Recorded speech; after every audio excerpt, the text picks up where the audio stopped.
Selamat datang di YouTube channel Jimmy Teknik Kimia. Salam sejahtera buat kita semua para pembelajar teknik kimia Indonesia. Pada video kali ini kita akan mempelajari konsep refrigerasi dan simulasinya menggunakan berbagai refrigeran. Simulasi ini dilakukan menggunakan Aspen Hysys versi 8.8. Refrigerasi digunakan untuk pendinginan di bawah temperatur ruang seperti kulkas, AC, dan berbagai keperluan industri lain.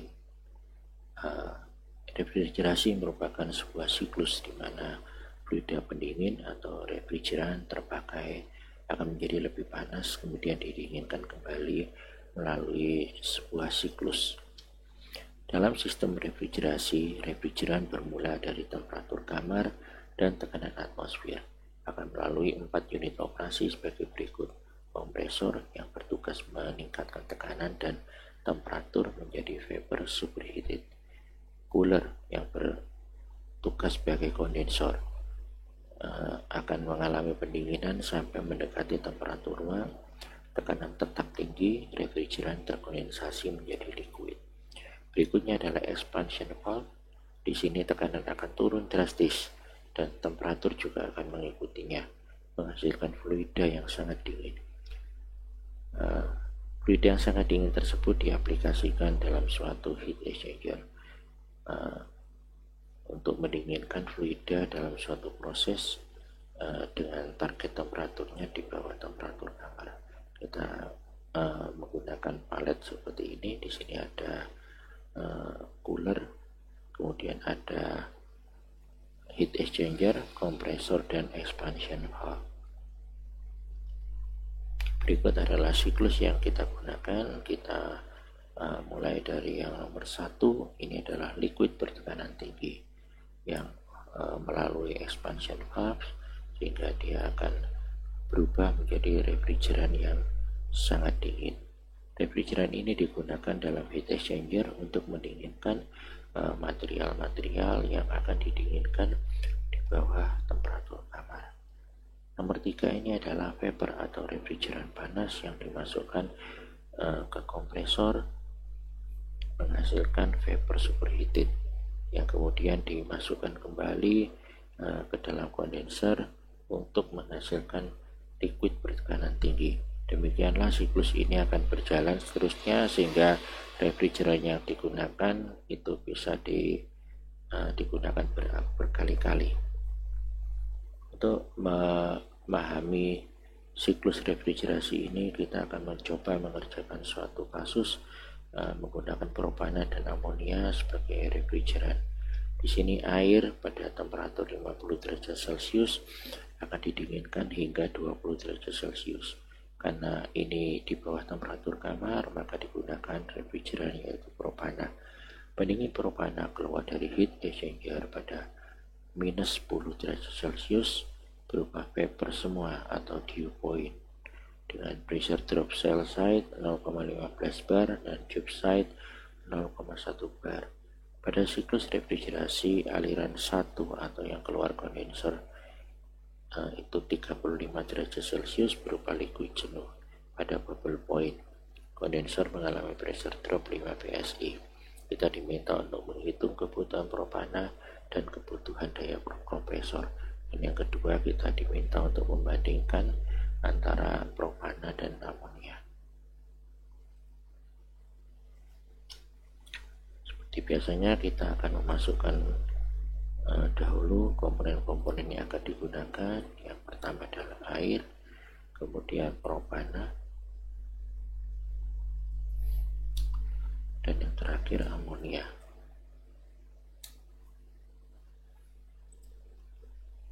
Kita bisa menggunakan Peng-Robinson karena ini merupakan senyawa-senyawa hidrokarbon sederhana. Ini kita bisa masuk ke kolom simulasi. Kita siapkan dulu semua peralatan yang akan digunakan, mulai dari cooler, kompresor, heat exchanger, kemudian expansion valve. Oke, kita mulai dari heat exchanger. Kita berikan nama heat exchanger.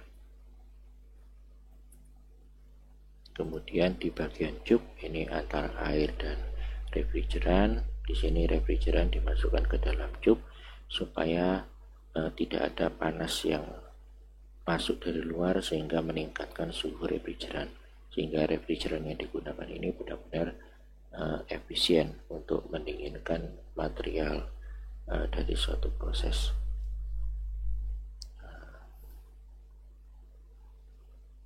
Ini cup side untuk aliran refrigeran tadi diberi nomor 2, kemudian keluarnya nomor 3, kemudian cell side itu yang material yang akan didinginkan nomor 5 dan 6. Kemudian di parameter kita bisa memasukkan sesuai di soal tadi pressure drop pada sel 0,15 bar, pada cup 0,1 bar. Oke, karena di sini heat exchanger model tidak diketahui, kita gunakan sesuai default dari HYSYS ya. Demikian juga untuk jumlah aliran cup dan sel itu kita gunakan defaultnya saja. Kita masuk ke worksheet. Di sini kita akan memasukkan air yang akan dinginkan tadi masuk pada 50 derajat Celcius, 1 bar 10 kg mol per jam, didinginkan hingga 20 derajat Celcius.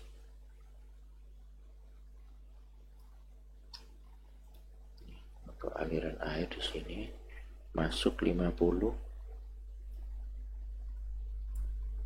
keluarnya 20, tekanannya 1 bar, alirannya 10 kg mol per jam. Nah, kemudian untuk refrigeran yang digunakan di sini tidak ada data, dan ini akan bisa kita selesaikan setelah siklusnya sudah terbentuk, karena kita masukkan komposisi. Aliran nomor 2 adalah aliran refrigeran yang isinya adalah propana murni ya. Jadi di sini fraksi molnya 1, sedangkan untuk material yang akan didinginkan itu 100% air. Oke, kita sudah mengisi seperti ini. Oke, kemudian kita melakukan setting pada kompresor. Ya, kita beri nama di sini kompresor. Ya, inletnya kita melanjutkan dari nomor 3 yang keluar dari heat exchanger, keluarnya adalah nomor 4. Energi pada kompresor kita tuliskan ke kompresor. Ya, kemudian di sini tidak diketahui lagi mengenai data kompresor ya, sehingga kita biarkan saja. Kemudian kondenser, kita beri nama dulu kondenser. Inletnya itu melanjutkan dari luaran kompresor nomor 4, energinya kita tuliskan ke kondensor. Outlet dari kondensor nomor 1. Kemudian di sini diketahui data untuk kondensor.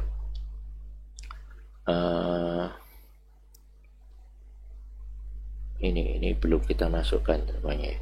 Pendingin propana keluar dari heat exchanger pada minus 10 derajat Celcius. Ini belum kita masukkan tadi. Nanti akan kita masukkan kemudian. Kita lihat kondensor dulu ya. Aliran 1 atau aliran yang keluar kondensor itu suhunya 35 derajat Celcius berupa liquid jenuh atau bubble point. pressure drop pada kondensor 5 PSI.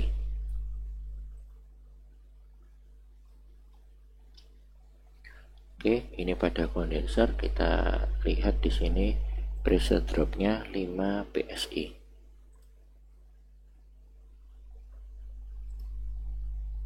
Ya, kemudian kita masuk ke worksheetnya. Aliran 1 atau yang keluar dari kondensor itu temperaturnya 35 derajat Celcius, berada dalam keadaan liquid jenuh atau bubble point.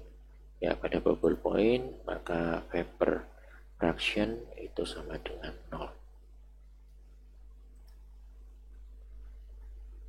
Oke, pressure drop sudah kita masukkan, kemudian temperatur pada aliran 1 sudah kita masukkan. Hanya data itu yang kita miliki, sehingga ini bisa kita tutup ya. Kita kembali ke heat exchanger. Ya, tadi kita belum memasukkan aliran yang keluar dari heat exchanger. Aliran yang keluar dari heat exchanger itu minus 10 pada dew point. Ya, aliran 3 itu minus 10 pada dew point. Aliran 3 minus 10 pada dew point. Pada dew point itu vapor fraksinya 1. Oke, sudah cukup untuk heat exchanger. Nah, selanjutnya kita akan menyambungkan valve ini dengan luaran dari kondenser. Kita beri nama di sini valve. Inletnya 1, outletnya 2 ya. Kita membentuk siklus di sini. Oke, sudah terbentuk siklusnya. Ya, kita tutup seperti ini. Ya, sudah terbentuk siklus dan semuanya sudah konvergen. Sekarang tinggal menata supaya lebih rapi. Ya, untuk valve-nya kita bisa rotasi seperti ini. Kemudian untuk kondensernya kita bisa flip horizontal. Ya, seperti ini. Kemudian alirannya supaya tidak berpotongan kita bisa pindah ke sini. Ya, bisa pindah ke sini.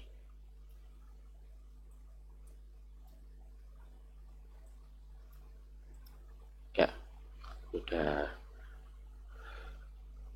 lengkap ya. Sekarang kita akan melihat berapa kebutuhan dari propana. Kita bisa tampilkan workbook table-nya untuk material stream. Ya, kebutuhan propana. Ya, propana tadi ada di aliran nomor selain 5 dan 6 ya, semuanya propana. Ya, kita lihat di aliran nomor 2 propananya adalah 1,964 kg mol per jam. 1,964 kg mol per jam itu untuk propana. Ya, sekarang kita akan mengerjakan untuk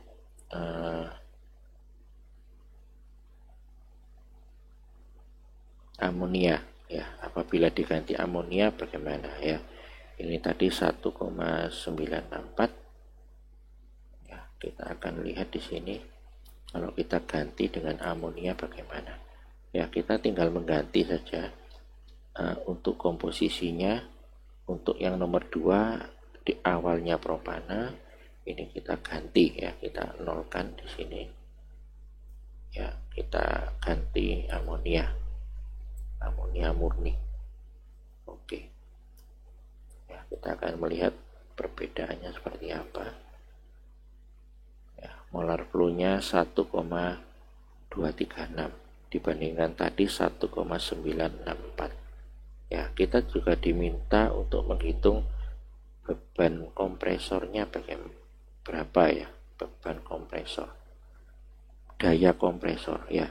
Daya kompresor satuannya biasanya HP atau kilowatt. Kita akan lihat di sini berapa daya kompresornya. Ya, kita lihat performance power. Ya, kompresornya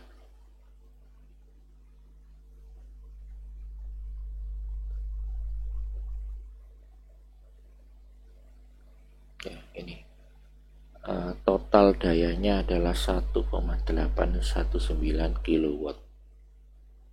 Ya, ini jika kita gunakan refrigeran amonia. Ya, apabila kita gunakan refrigeran propana, itu dia lebih tinggi 1,938. Kita bisa melihat kesimpulannya di sini. Ini adalah kesimpulan dari dua refrigeran yang kita bandingkan. Ya, di sini untuk propana kebutuhannya lebih tinggi, ya, baik kebutuhan molar, laju alir molarnya, juga kebutuhan daya kompresornya dibandingkan amonia. Namun kita akan melihat kembali untuk mempertimbangkan harga dan ketersediaan dari dua refrigeran tersebut.